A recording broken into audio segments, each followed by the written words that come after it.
down here?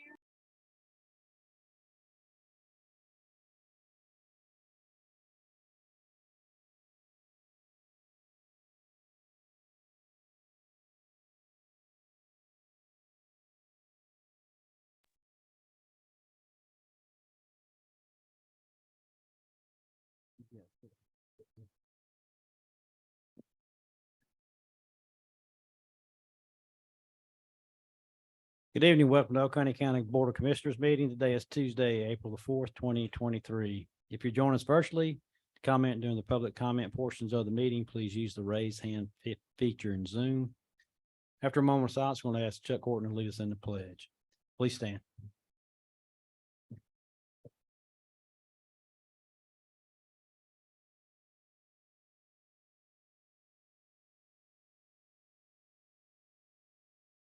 Thank you. Pledge allegiance to the flag of the United States of America and to the republic for which it stands, one nation, under God, indivisible, with liberty for all.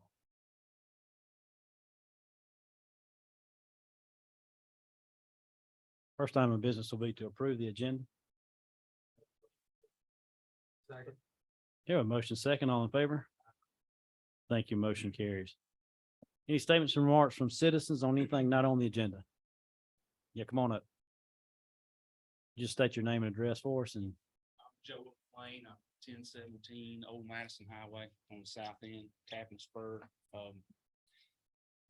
Kind of feel out of place here, but anyway, I just, my concern is I'm just wondering about the money allocated for, fiber and internet in the county. I know there was some money given or allocated, maybe not given, but that's a concern I have. When I've talked to a few people here and there, maybe over at I guess at the planning department, nobody really knew, but is there any plan to get any service out that way? Tappan Spur? absolutely. Absolutely. Yes, sir. We have a contract with Charter Communications. That project's underway now. They're pulling a trunk line through down 441. They've already started over in North High Shoals, headed down Gover Road. Now they're heading over Branch Road right now. They're already hooking folks up through that area, so they'll be headed your way. Awesome. I didn't know they stopped there a little bit before the Texaco, so I was concerned that it might not make it, because AT&T made it on the other side of Wolf Creek, and AT&T made it just down 4041 and didn't make the connection there for me.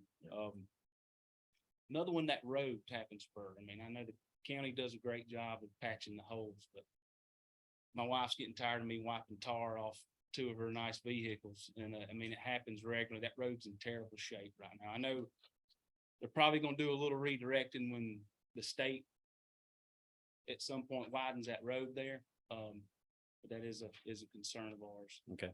And then the master trail plan, I feel like boat ramps along the Appalachian River.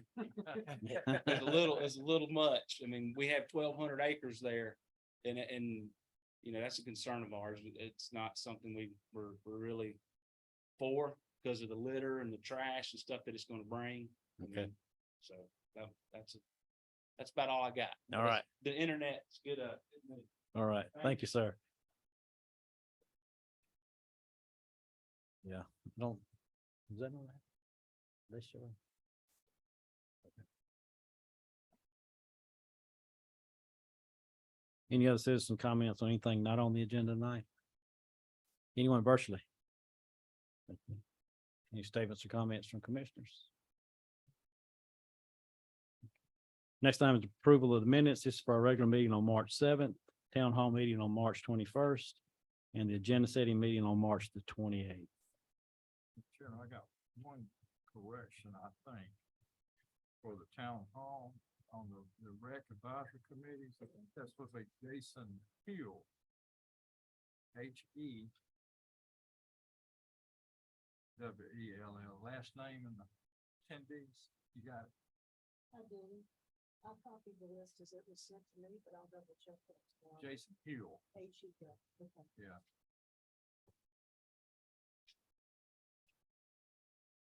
That's the only thing I saw, Mr. Chair.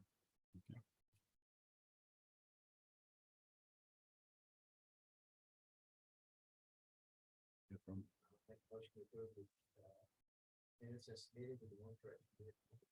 Second. We have a motion second. All in favor? Aye. Thank you. Motion carries. Next item is presentation of the National Library Week proclamation. We're going to ask Commissioner Mark Thomas to read that for us. Whereas libraries provide the opportunity for everyone to pursue their passions and engage in lifelong learning, allowing them to live their best life. Whereas libraries strive to develop and maintain programs and collections that are as diverse as the populations they serve and ensure equity of access for all. Whereas libraries adapt to the ever-changing needs of their communities, continually expanding their collections, services, and partnerships.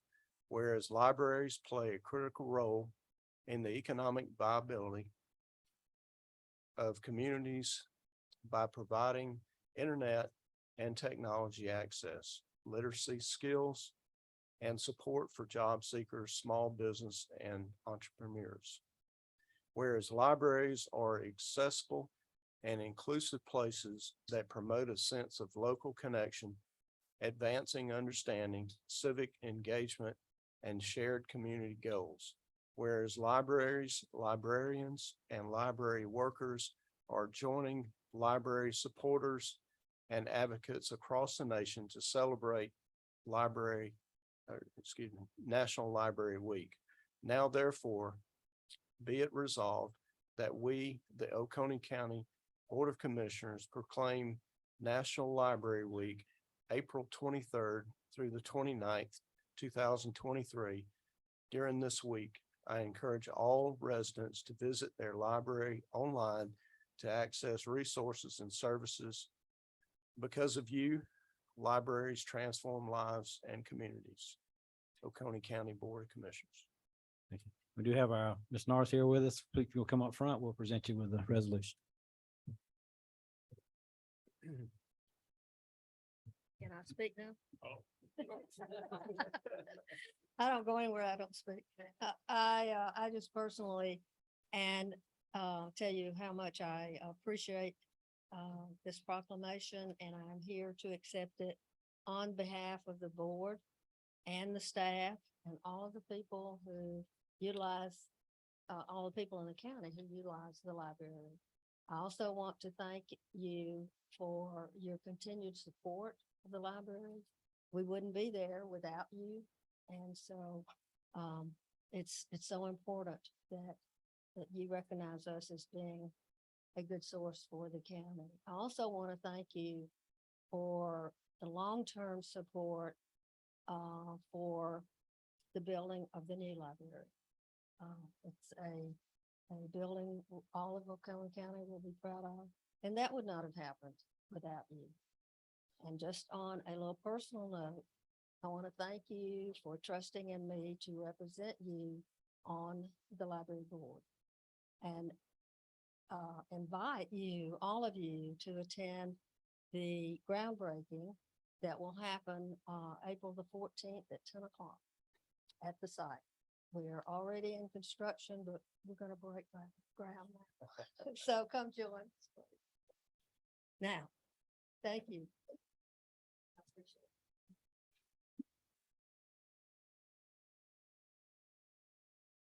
And we will have this framed and in a prominent place in our new life.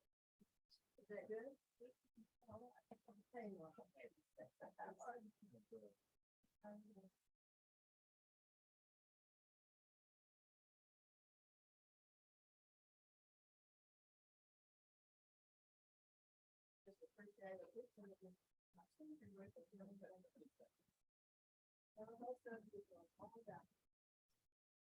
you.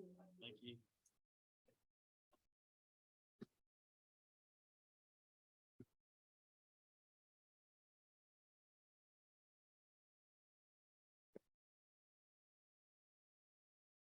Now we're moving to our hearings and actions on zoning matters. The first rezone is P 22-0319. Burgess Gin and Mill LLC, This change in condition of approval of case 7734 is 23.92 acres at 1181 Jennings Mill Road. Thank you, Mr. Chairman, Commissioners. Again, this is rezone P 220319, Burgess Jennings Mill Land LLC, owner and applicant. This is located at the Oconee Connector, the Loop, and Virgil Langford. You'll see that through the 4 subject parcels. Currently zoned B2 in the regional center character area. Again, this is a change of conditions. The previous rezoning case 7734 from B2 to B2 with a modified concept plan that no longer shows the connection road from the project to the Oconee connector and no longer includes the realignment of the old Jennings Mill Road right away due to additional acreage that was acquired from GDOT. And this is the concept plan that you have in your application packet, slightly larger version, but showing the additional right of way along the loop that was acquired. And the proposed right of way to be relinquished at some point in the future. These are the architectural images submitted with the application packet. And staff recommends conditional approval with the following conditions. 1, 2, and 3 are standard conditions. However, number 3, we've added an additional sentence at the end of that. The exchange of right of ways contemplated by this rezone shall be accomplished by an agreement for the same to be approved by the county. And then number 4, the applicant shall submit an updated traffic impact analysis prior to approval of preliminary plat or preliminary site plan. And number 5, at least 80% of the exterior wall surfaces of all buildings and structures shall either be brick veneer or stone veneer. The remaining 20% of each wall may be stucco or similar accent material. Number 6, service areas and dumpsters shall be visually screened from public view by 6-foot masonry wall, with facade materials matching the exterior of principal structures with painted black metal steel. Enclosure doors made of wood or chain link are prohibited. Number 7, all lots shall be accessed via internal streets. A 1-foot no access easement shall be recorded on the subject property as follows: lots 1 and 7 along Virgil Langford Road right of way, and lots 3 and 4 along Oconee Connector right of way. And number 8, the total building square footage of the project should not exceed 174,500 square feet. Number 9, the following uses allowed by right in B2 zoning district shall not be allowed on the subject property. And you have that list in front of you with your packets. And the Planning Commission recommends approval subject to the same conditions recommended by staff. Thank you. Thanks. Ken. Thank you.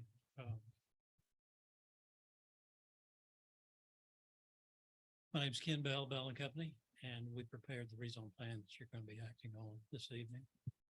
The plan is not substantially different from the one that was approved in 2019. There are mainly 2 things that are different about it. Almost all the conditions are exactly the same as what was approved in 2019. We have no problem with any of those conditions. The owners have acquired 2 additional acres from the Georgia Department of Transportation since the last rezone. So since that property is not zoned, it needs to be incorporated into the plat. And so plan director thought it was appropriate that we rezone that at this time, since we're going to need to change the plan also and get your approval on the plan. The other main difference is that we're no longer requesting to tie to the Oconee connector. We did not know at the time that we originally attempted to tie to that the Georgia Department of Transportation was going to charge $400,000 for the pleasure of tying into that intersection, in addition to all the costs. That was just a fee, not for any of the additional costs. So we've come up with what we think is actually a better plan now. That doesn't require as much grading on the site, doesn't require to relocate the roads the way they were illustrated on the earlier plan, and it will function a lot better. There was 13 lots on the original plan. There's still 13 lots on this plan. It's 2 acres larger, but it's only 2,000 building square feet larger. So it's not a substantial increase in the building square footage. And with more acreage, we'll actually have slightly less impervious surface on ratio on the project than we did before. So those are the only changes we're making, and I'll be happy to take any questions that you may have about that. Thank you very much. Thank you. Does anyone else wish to speak for the rezone? Anyone virtually? Does anyone wish to speak against? Anyone virtually? With that, we'll go ahead and close public comments. Any questions from commissioners? We'll entertain a motion.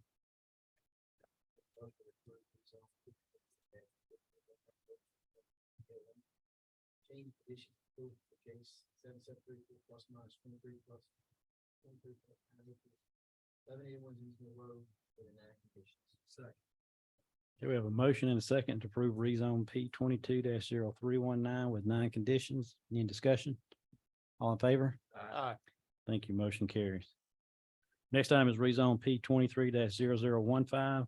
It's Doug Wyrock and Doug Kilpatrick. It's AR AR 1 to AR. It's 9.21 acres at 1031 Mallard Lake Drive. Thank you, Mr. Chairman, Commissioners. Again, this is P 23-0015. Charles Wyrock and James Kilpatrick owners. This is located adjacent to Mallard Lake subdivision off Rocky Branch Road.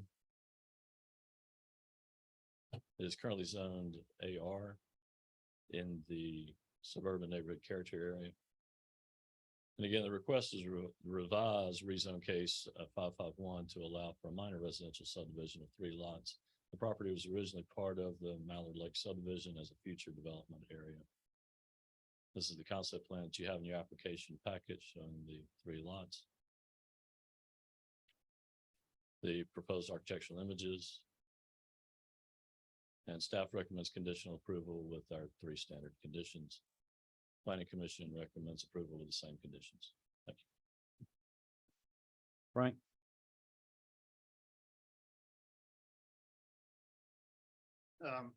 Good evening. My name's Frank Pittman. I live at 1400 Saxon Road, representing the property owner, Mr. Doug Kilpatrick, who is here tonight as well, if you have any questions for him.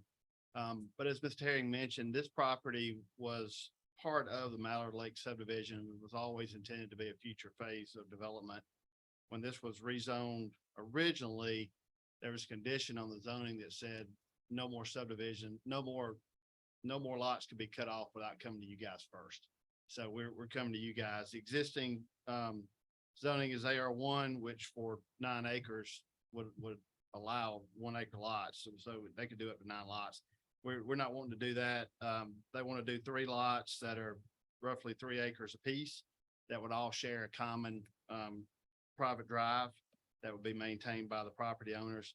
I think they already have buyers in store for this, and we would ask for y'all's approval, and I'm open for any questions y'all may have. Thank you. Thank you. Anyone else wish to speak for the rezone? Anyone virtually? Does anyone wish to speak against? Anyone virtually? With that, we'll go ahead and close public comments. Any questions from commissioners? We'll entertain a motion. I'll make a motion to approve rezone P 23-0015. Charles D. Wyrock and James D. Kilpatrick, AR1 to AR plus or minus 9.21 acres, 1031 Mallard Lake Drive with 3 conditions. Second. Okay, we have a motion and a second to approve rezone P 23-0015 with 3 conditions. Any discussion? All in favor? Aye. Thank you. Motion carries. Next item is streetlight districts P for streetlight tax district P 22-0149. Thank you, Mr. Chairman. That's right. This is for Village at Stonebridge. This comes before you as a new tax district for the streetlights in the Village of Stonebridge. The streetlight tax district is B06AALI. You have the application in front of you, and these are the documents that were submitted and provided showing the location of each of the street lamps and the monthly cost. So this is for your approval this evening. Thank you. Do we have any public comment on this item? Anyone virtually? We'll entertain a motion on this one. Make a motion to approve streetlight tax district P 22-0149 as submitted. Second. Yeah, we have a motion and second to fully approve street light tax district P 22-0149. Any discussion? All in favor? Aye. Thank you. Motion carries.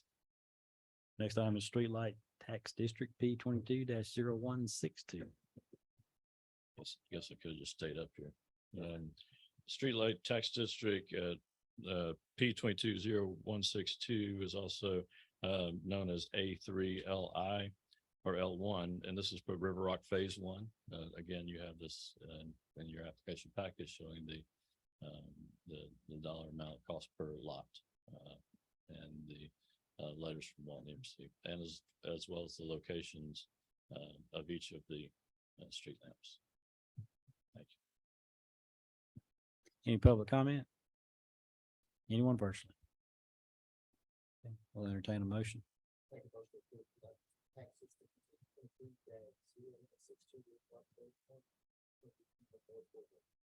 Second. You have a motion second to approve streetlight tax district P 22-0162. Any discussion? All in favor? Aye. Thank you. Motion carries. Next item is streetlight tax district P 23-0034.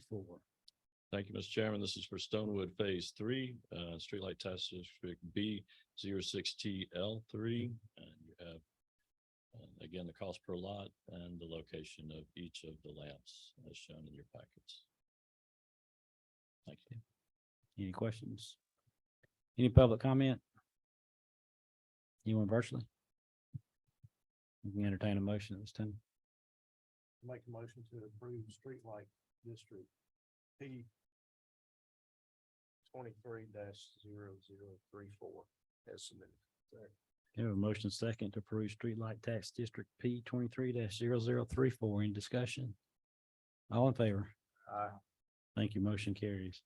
Does any commissioner wish any item to be removed from consent? We'll entertain a motion on that. A motion second, all in favor? Aye. Thank you. Motion carries. There's no need of executive session. Commissioner Saxon, Second. we are adjourned.